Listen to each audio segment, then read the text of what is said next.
قبیلے کے دروازے کی طرف بڑھتے ہیں جہاں پر آرتک صاحب اور بمسی کو لایا گیا ہوتا ہے۔ حفصہ خاتون بھی دور سے دیکھتی ہیں، وہ اچانک بمسی کو دیکھتی ہیں اور دوڑتی چلی آتی ہیں۔ قبیلے کے لوگ کہتے ہیں کہ ارطغرل صاحب کہاں ہیں اور یہ سب کچھ کیا ہوا ہے؟ قبیلے کے لوگ بھی پریشان ہو جاتے ہیں۔ حفصہ خاتون روتی ہوئی بھاگتی ہوئی آگے بڑھتی ہیں اور کہتی ہیں بمسی یہ تمہارے ساتھ کیا ہو گیا؟ اور اب بمسی کو کون دیکھے گا؟ قبیلے میں کوئی طبیب بھی نہیں ہے، کیا ہوگا؟ وہ چلانا شروع کر دیتی ہیں، عورتیں اس کو پکڑتی ہیں۔ سپاہی فوراً سے بمسی اور آرتک صاحب کو خیمے لے کر جاتے ہیں جہاں پر ان کا علاج کیا جانا ہوتا ہے۔ سپاہی ان کے زخموں سے خون کو روکنے کی کوشش کرتے ہیں۔ دوسری طرف حلیمہ خاتون اور باقی ارطغرل کے سپاہی دندار کے ساتھ ابھی تک ڈھونڈ رہے ہوتے ہیں۔ وہ ارطغرل کو آوازیں دیتے جاتے ہیں اور جھاڑیوں میں آگے بڑھتے جاتے ہیں لیکن ارطغرل کا ابھی تک سراغ نہیں ملا۔ دوسری طرف سپاہی ابھی تک خون روکنے کی کوشش کر رہے ہوتے ہیں۔ اچانک سے ایک آدمی آتا ہے اور وہ کہتا ہے میں طبیب ہوں، مجھے امیر عالی نے بھیجا ہے۔ حفصہ خاتون کہتی ہے شکر ہے، میں یہاں ہی رکوں گی۔ وہ طبیب کہتا ہے آپ یہاں سے چلی جائیں۔ حفصہ خاتون کہتی ہے میں آپ کی مدد کروں گی۔ دوسری طرف وہ دیکھنے لگ جاتا ہے۔ اس کے بعد حلیمہ خاتون ابھی تک ڈھونڈ رہی ہوتی ہیں اور باقی سپاہی بھی ان کے ساتھ ہوتے ہیں۔ طبیب ان کو چیک کرتا ہے اور کہتا ہے یہ جلد ہی ہوش میں آ جائیں گے۔ اس کے بعد وہ بمسی کا خون صاف کرتا ہے، زخم صاف کرتا ہے اور اچانک سے بمسی کو ہوش آ جاتا ہے اور وہ کہتا ہے بھائی میں آپ کی حفاظت نہیں کر سکتا، مجھے معاف کر دیں۔ حفصہ خاتون کہتی ہے یہ آپ کے ساتھ کس نے کیا اور ارطغرل صاحب کہاں ہیں؟ بمسی کہتا ہے کہ مجھے نہیں پتا یہ کس نے کیا، وہ نقاب پوش آدمی تھے، میں ان کو نہیں جانتا۔ اور اس کے بعد بمسی کو یاد آنا شروع ہو جاتا ہے کہ انہوں نے کس طرح آرتک صاحب اور اسحاق کی جان لینے کی کوشش کی تھی۔ دوسری طرف اسے یاد آتا ہے کہ ارطغرل کو وہ تلواریں مار رہا ہوتا ہے لیکن وہ پھر بھی بچا نہیں پاتا۔ بمسی کہتا ہے کہ ارطغرل صاحب زخمی تھے، مجھے نہیں پتا کہ مجھے مارنے کے بعد ان کے ساتھ کیا ہوا، لیکن جو ارطغرل صاحب کو مار رہے تھے میں نے ایک زخم ایک تلوار اس کے سر پر ماری تھی اور ایک تلوار اس کی کمر پر ماری تھی۔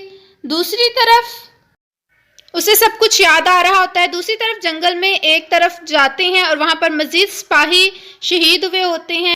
اس کے بعد کائی قبیلے کا منظر شروع ہوتا ہے۔ بمسی کہتا ہے کہ مجھے نہیں پتا کہ بھائی کہاں ہیں، میں نے بس ان کو تب ہی دیکھا تھا۔ اس کے بعد وہ دوبارہ بہوش ہو جاتا ہے۔ طبیب کہتا ہے ان کو کچھ آرام کرنے کی ضرورت ہے۔ حفصہ خاتون کہتی ہے کہ مجھے حلیمہ خاتون کو بتانا ہوگا جو ہمیں بمسی سے پتا چلا ہے۔ دوسری طرف ان سپاہیوں پر جھنڈا دیا جاتا ہے اور ان کو قبیلے کی طرف لے کر جایا جاتا ہے۔ حائمہ خاتون اور حلیمہ خاتون مایوس ہو کر بیٹھی ہوتی ہیں۔ اچانک سے اسلحان خاتون اپنے سپاہیوں کے ساتھ وہاں پہنچتی ہیں اور وہ جنازوں کو جاتا ہوا دیکھ کر آگے بڑھتی ہیں اور حلیمہ خاتون اور حائمہ خاتون کے گلے لگ کر پوچھتی ہیں کہ یہ کس نے کیا؟ حائمہ خاتون کہتی ہے ہمیں نہیں پتا یہ کس نے کیا۔ اسلحان کہتی ہے کہ آپ فکر نہ کریں، ہم سب مل کر ارطغرل صاحب کو ڈھونڈ لیں گے، میرے سپاہی اپنی ہر ممکن کوشش کریں گے۔ حلیمہ خاتون آپ کو صبر سے کام لینا ہوگا، انشاءاللہ ارطغرل صاحب مل جائیں گے۔ ابھی وہ یہ ساری باتیں کر رہے ہوتے ہیں کہ اچانک ان کے سامنے نظر پڑتی ہے سعادتین کوپ ایک اپنے سپاہیوں کے ساتھ آتا ہے اور وہ دندار اور حلیمہ حائمہ خاتون کو کہتا ہے کہ مجھے جب اس صفاقی کا پتہ چلا تو میں فوراً یہاں پر آ گیا۔